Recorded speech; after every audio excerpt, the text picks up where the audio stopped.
Hello everyone, my name is Rowan Elrais and I am a junior at Monmouth University.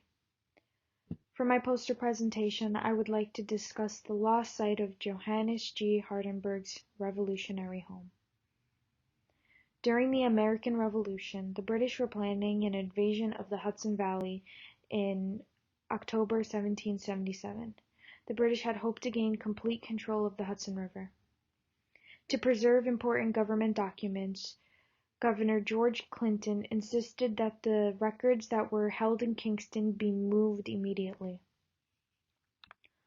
All the documents were assembled and sent to Johannes G. Hardenbergh's house as their final destination. The records arrived at the home on October 12th, and on October 16th, 1777, the British ambushed and burnt down Kingston just as Governor George Clinton had predicted. If the documents hadn't been stored away in this house, so many of the founding documents of America would have been lost forever. This wasn't the only historical event that had happened in this home. Scholars later discovered that the Hardenbergh family were slave owners. One of the former slaves that they had owned was Sojourner Truth. She had grown up on their property in Ulster County, New York. She was born enslaved to Johannes Hardenbergh Jr. Sojourner Truth's story is a very important part of our history. In the 19th century, Sojourner Truth became a prominent activist for temperance, abolition, and women and civil rights. She is also known for her speech, "Ain't I a Woman?" Truth became a highly recognized advocate and worked alongside Elizabeth Cady Stanton and Susan B. Anthony. Her service during the Civil War even awarded her an invitation to meet President Abraham Lincoln in 1864. Many of you might be thinking, how could this site have been lost?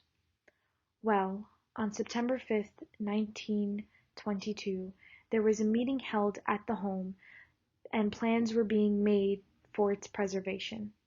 It was intended that the Hardenbergh house would be a historical site and the grounds around it would become a park. At the time, the house was only being used as farmland storage. Despite the good intentions, the house began to deteriorate. The federal government's Historical American Building Survey, also known as HABS, attempted to document the house's historical and architectural importance in 1933. Parts of the home were demolished shortly after. The parlor, the bedroom, and the kitchen were transferred to the Delaware Whitford's Museum. Many of you may be wondering what is left of the site now. All that is left of Johannes G. Hardenbergh's house is a blue and yellow State Education Department historical sign where the rest of the house remains.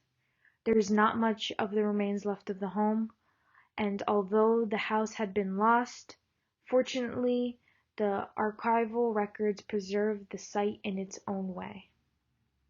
Thank you.